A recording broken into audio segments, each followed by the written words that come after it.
हमारे देश में कई ऐसे महापुरुष हुए हैं जिन्होंने देश को आजादी दिलाने में अपना सब कुछ दांव पर लगा दिया। इन महापुरुषों ने देश को अंग्रेजों की सत्ता से ही नहीं बल्कि अंग्रेजी मानसिकता से भी आजाद कराया और भारत को भारतीय दर्शन और भारतीय परंपरा से रूबरू कराया।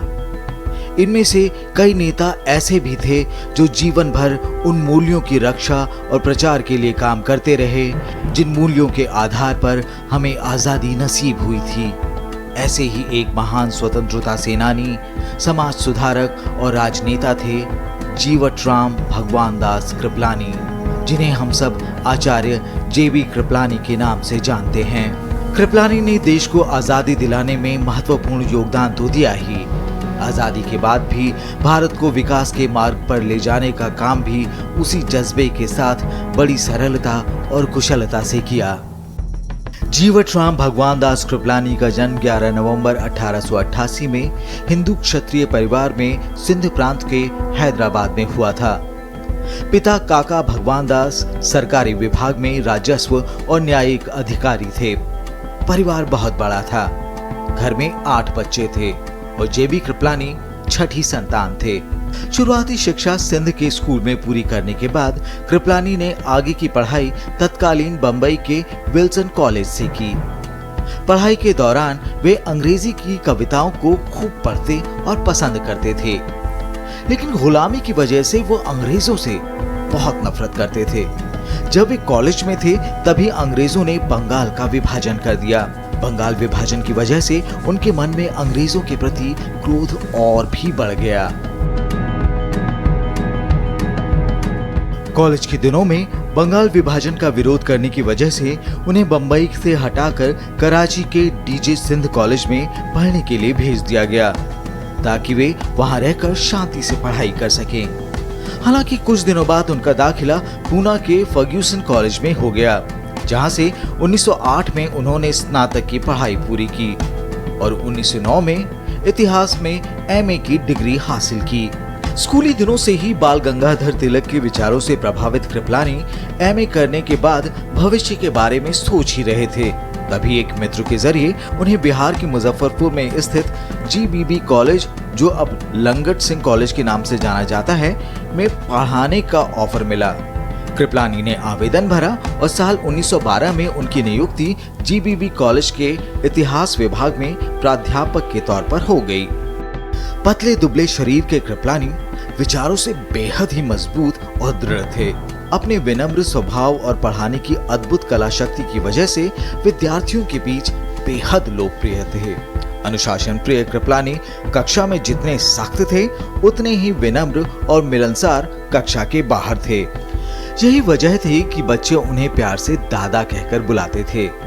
कॉलेज में आने का अपना मकसद बताते हुए उन्होंने लिखा था कि मैं यहाँ नौजवानों में देश के लिए प्रेम और इसकी सेवा के लिए इच्छा पैदा करने के साथ ही उन्हें आजादी के लिए कार्य करने के लिए प्रेरित करता था। पढ़ाई के दौरान विद्यार्थियों से देश की समस्याओं के बारे में जानने के लिए प्रेरित करते हुए उन्हें ये बताता था कि कैसे विदेशी शासक देश को बर्बाद करने में लगे हैं, उद्योगों को चौपट कर रहे हैं और जनता का शोषण कर उन्हें असहाय बना रहे हैं। कृपलानी रामकृष्ण परमहंस, स्वामी विवेकानंद और स्वामी रामतीर्थ के लिखे लेखों और उनके संदेशों को भी विद्यार्थियों के बीच सुनाते थे, जिससे उनमें देश के प्रति कुछ करने का जुनून पैदा हो।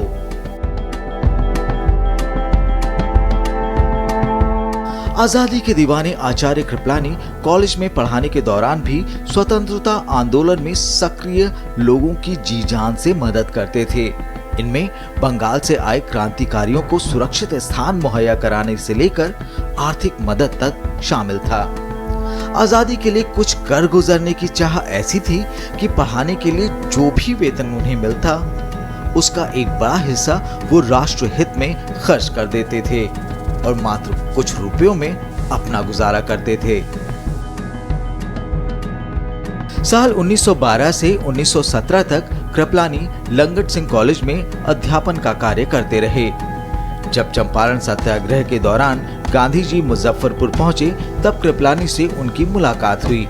हालांकि गांधी जी से वे पहले भी मिल चुके थे, लेकिन चंपारण सत्याग्रह के दौरान हुई मुलाकात के बाद वे गांधी जी से बेहद प्रभावित हुए और वहीं से उनके जीवन का दूसरा अध्याय शुरू हुआ। गांधी जी भी कृपलानी के साधारण जीवन और देश के लिए त्याग की भावना देखकर बेहद प्रभावित हुए। गोरी हुकूमत की तमाम चेतावनियों के बावजूद कृपलानी ने गांधी जी को कॉलेज परिसर में रुकने की व्यवस्था की। साथ ही उन्हें चंपारण के किसानों की दयनीय स्थिति की जानकारी भी दी। अंग्रेजी शासन के घोर विरोधी और अंग्रेजों के जुल्म से चंपारण के किसानों को मुक्त कराने के मकसद से कृपलानी ने चंपारण सत्याग्रह के दौरान गांधी जी की हर तरह से मदद की। चंपारण सत्याग्रह के दौरान गांधी जी का साथ देने की वजह से 1917 में अपनी अच्छी खासी प्रोफेसरी की नौकरी भी छोड़नी पड़ी। लेकिन जिसके दिल में आजादी की चाह और सपना हो, उसके लिए भला नौकरी क्या चीज। गांधी जी के कहने पर कृपलानी चंपारण सत्याग्रह में शामिल हो गए। यहाँ से कृपलानी की जिंदगी हमेशा के लिए बदल गई। उनका हर कदम राष्ट्र सेवा के लिए उठा। राजनीति राष्ट्र सेवा का जरिया मात्र थी। राष्ट्र सेवा के लिए वे खादी का गट्ठर उठाकर गलियों गलियों घूमे भी, और जब जरूरत पड़ी तो वो देश की सबसे बड़ी पार्टी के अध्यक्ष भी बने। गांधी से नाता जुड़ने और उसके बाद उनके साथ एक लंबा वक्त रहने का जो दौर चंपारण से शुरू हुआ, वह उनके जीवन भर बना रहा। कृपलानी चंपारण सत्याग्रह के दौरान गांधी के महज सहयोगी ही नहीं रहे, बल्कि राष्ट्रीय राजनीति के एक जाने माने चेहरे के रूप में उभरे और पूरी उम्र अपने स्वभाव और आदर्शों के साथ जिए।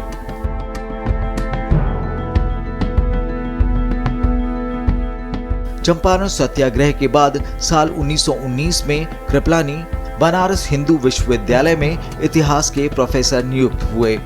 हालांकि वहां वे एक ही साल रहे, लेकिन एक साल के अंदर ही उन्होंने विश्वविद्यालय में कभी ना कम होने वाला प्रभाव छोड़ा। बनारस हिंदू विश्वविद्यालय में अध्यापन के दौरान ही वो सुचेता मजूमदार के संपर्क में आए। वहीं दोनों में नजदीकियां बढ़ीं और तमाम उतार चढ़ाव के बावजूद 1936 में दोनों ने शादी कर ली। हालांकि बाद में हालात ने ऐसी करवट ली कि दोनों विरोधी दलों में शामिल हो गए। दोनों रहते तो साथ थे, लेकिन एक कांग्रेस में रहा तो दूसरा आजीवन कांग्रेस विरोध की राजनीति करता रहा। सुचेता कृपलानी ने भी भारतीय स्वतंत्रता आंदोलन में बढ़ चढ़कर हिस्सा लिया और आजादी के बाद भारत की पहली महिला मुख्यमंत्री बनी। सुचेता कृपलानी अक्टूबर 1963 से मार्च 1967 तक उत्तर प्रदेश की मुख्यमंत्री रहीं। उग्र राजनीति स्वभाव के आचार्य कृपलानी ने राष्ट्रीय आंदोलनों में हमेशा पूरी सक्रियता से हिस्सा लिया और महत्वपूर्ण भूमिकाएं निभाईं। 1920 में जब गांधी जी ने असहयोग आंदोलन शुरू किया तो उसमें भाग लेने के लिए आचार्य कृपलानी ने बनारस हिंदू विश्वविद्यालय की नौकरी छोड़ दी। इसके बाद 1922 में वो गुजरात विद्यापीठ के प्राचार्य बने और 1927 तक वहीं रहे। वहीं से उनके नाम के साथ आचार्य जुड़ गया और वे आचार्य जेबी कृपलानी के नाम से मशहूर हो गए। 1920 के बाद आचार्य कृपलानी ने आजादी की लड़ाई के लिए गांधी जी द्वारा चलाए गए सभी बड़े आंदोलनों में हिस्सा लिया और लोगों को अंग्रेज सरकार के खिलाफ लड़ाई के लिए प्रेरित करते रहे। इसके लिए उन्हें कई बार जेल जाना पड़ा। इस दौरान कांग्रेस पार्टी के भीतर भी उनका कद बढ़ता रहा। 1934 से 1946 तक कांग्रेस के वे महासचिव भी रहे। राष्ट्र प्रेम का जज्बा और आजादी के आंदोलन में सक्रिय भागीदारी की बदौलत उन्हें कांग्रेस में लगातार महत्वपूर्ण जिम्मेदारियां मिलती रहीं। उनके काम और समर्पण को देखते हुए नवंबर 1946 में उन्हें कांग्रेस का अध्यक्ष चुना गया और जब देश आजाद हुआ तब कांग्रेस के अध्यक्ष आचार्य जेबी कृपलानी ही थे। उनकी लोकप्रियता का अंदाजा इसी बात से लगाया जा सकता है कि आजादी मिलने के बाद जब प्रधानमंत्री बनने के लिए वोटिंग हुई तो सरदार पटेल के बाद कृपलानी को ही सबसे ज्यादा मत मिले थे। हालांकि बाद में गांधी जी के कहने पर सरदार पटेल और आचार्य कृपलानी ने अपना नाम वापस ले लिया और तभी जवाहरलाल नेहरू प्रधानमंत्री की कुर्सी तक पहुंच पाए। आजादी के आंदोलन में महत्वपूर्ण भूमिका निभाने के साथ ही आजादी मिलने के बाद संविधान सभा के सदस्य के रूप में भारत के संविधान के निर्माण में भी आचार्य कृपलानी ने प्रमुख भूमिका निभाई। वे संविधान सभा में मौलिक अधिकारों की उप समिति के अध्यक्ष थे। आचार्य कृपलानी ने मूल्यों और सिद्धांतों से कभी समझौता नहीं किया। आजादी के बाद कांग्रेस का अध्यक्ष रहते हुए जब उन्हें लगा कि सरकार कांग्रेस अध्यक्ष को उतनी प्रमुखता नहीं दे रही जितनी उसे मिलनी चाहिए और सरकार के किसी भी कामकाज में उनसे सलाह नहीं ली जा रही है, तो उन्होंने प्रस्ताव रखा कि सरकार के सभी महत्वपूर्ण निर्णयों में पार्टी का मत लिया जाना चाहिए। लेकिन पंडित जवाहरलाल नेहरू ने कृपलानी के इस सुझाव को नकार दिया। नेहरू ने जब कृपलानी के प्रस्ताव को ठुकरा दिया, तब कृपलानी ने कांग्रेस के अध्यक्ष पद से इस्तीफा दे दिया। इसके बाद से नेहरू और कृपलानी के बीच संबंध बिगड़ते चले गए। इस बीच 1950 में कृपलानी ने एक बार फिर कांग्रेस अध्यक्ष का चुनाव लड़ा, लेकिन सफल नहीं हो पाए। अपनी हार से और गांधी जी के ग्राम स्वराज के सपने को टूटते देखकर वे काफी विचलित हो गए और उन्होंने कांग्रेस पार्टी से इस्तीफा देकर जून 1951 में किसान मजदूर प्रजा पार्टी का गठन किया। आगे चलकर 1952 में किसान मजदूर प्रजा पार्टी और सोशलिस्ट पार्टी मिलकर प्रजा सोशलिस्ट पार्टी बन गई और आचार्य जेबी कृपलानी उसके अध्यक्ष बने। इससे पहले कांग्रेस में रहते हुए ही उन्हें लगा कि कांग्रेस गांधी के विचारों और सिद्धांतों से भटक रही है। तब 1950 में कृपलानी ने आर्थिक सामाजिक मुद्दों और गांधी के विचारों के बारे में जागरूकता फैलाने के लिए विजिल नाम से एक साप्ताहिक पत्रिका भी शुरू की थी। भारत के सामाजिक आर्थिक उत्थान के प्रति उनका पूरा समर्पण था। उन्होंने मूल्यों और नीतियों से कभी समझौता नहीं किया और बिना किसी से डरे अपनी बात कही, और यही बात उन्हें एक अलग व्यक्तित्व प्रदान करती थी। एक बार कांग्रेस पार्टी छोड़ने के बाद आचार्य कृपलानी जिंदगी भर विपक्ष में ही रहे और फिर कभी कांग्रेस में शामिल नहीं हुए। आजादी के बाद 1952 में हुए पहले लोकसभा चुनाव कृपलानी ने किसान मजदूर प्रजा पार्टी के टिकट पर लड़ा, लेकिन हार गए। हालांकि एक साल बाद ही 1953 में लोकसभा के लिए हुए उपचुनाव में वो विजयी रहे और पहली बार संसद पहुंचे। इसके बाद वो 1957, 1963 और 1967 के आम चुनाव में जीत हासिल कर लोकसभा पहुंचे। 4 बार लोकसभा सांसद रहने वाले कृपलानी ने संसद में हर मुद्दे को जोरदार तरीके से उठाया और विपक्ष की आवाज बुलंद की। भारत की लोकतांत्रिक परंपराओं के इतिहास में आचार्य कृपलानी का नाम इसलिए भी हमेशा याद किया जाएगा कि वो पहले व्यक्ति थे जो तत्कालीन प्रधानमंत्री जवाहरलाल नेहरू के खिलाफ 1963 में अविश्वास प्रस्ताव लेकर आए थे। इससे पहले कभी किसी विपक्षी नेता ने इस बारे में सोचा तक नहीं था। इस अविश्वास प्रस्ताव को संसद में आचार्य कृपलानी ने चीन से युद्ध हारने के बाद पेश किया था।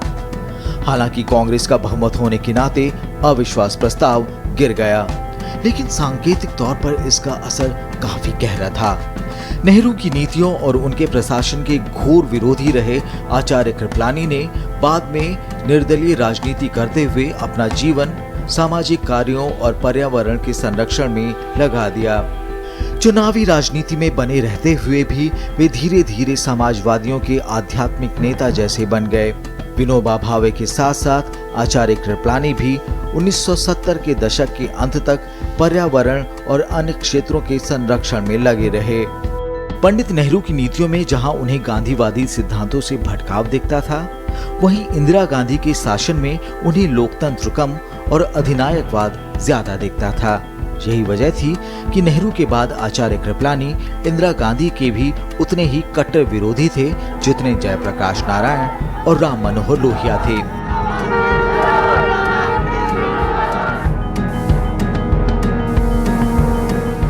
इंदिरा गांधी के खिलाफ भी उन्होंने कई मौकों पर विरोध किया।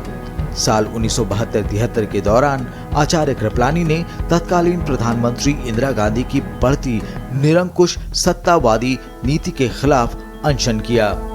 कृपलानी और जयप्रकाश नारायण मानते थे कि इंदिरा गांधी का शासन अधिनायकवादी हो गया है और देश हित के लिए उस पर रोक लगाना जरूरी है। इसलिए आचार्य कृपलानी ने जयप्रकाश नारायण और राम मनोहर लोहिया के साथ पूरे देश की यात्रा की और लोगों से अहिंसक विरोध और नागरिक अवज्ञा करने का भी अनुरोध किया। भारतीय लोकतंत्र के इतिहास में काला दिन कहे जाने वाले 25 जून 1975 को जब इंदिरा गांधी ने आपातकाल लागू किया, तब आचार्य कृपलानी सबसे पहले गिरफ्तार किए जाने वाले नेताओं में शुमार थे। कृपलानी की उम्र उस समय करीब 87 साल की थी। कृपलानी आपातकाल के सबसे बड़े आलोचक और प्रखर विरोधी थे। आपातकाल को लोकतंत्र की जड़ पर हमला मानने वाले कृपलानी ने आपातकाल के बाद जनता पार्टी को सत्ता में लाने के लिए कड़ी मेहनत की। यही नहीं, उन्होंने 1977 में जनता सरकार के गठन में भी अहम भूमिका निभाई। आपातकाल के बाद हुए लोकसभा चुनाव में जब देश की जनता ने इंदिरा गांधी और कांग्रेस पार्टी को नकार दिया और जनता पार्टी को सरकार बनाने के लिए बहुमत दिया, तब प्रधानमंत्री पद के लिए 3 दावेदार थे, मोरारजी देसाई, जगजीवन राम और चौधरी चरण सिंह। उस वक्त जनता पार्टी संसदीय दल के नेता चुनने का अधिकार जयप्रकाश नारायण और आचार्य जेबी कृपलानी को सौंप दिया गया था। तब दोनों बुजुर्ग नेताओं ने प्रधानमंत्री पद के लिए मोरारजी देसाई के नाम पर मुहर लगाई थी।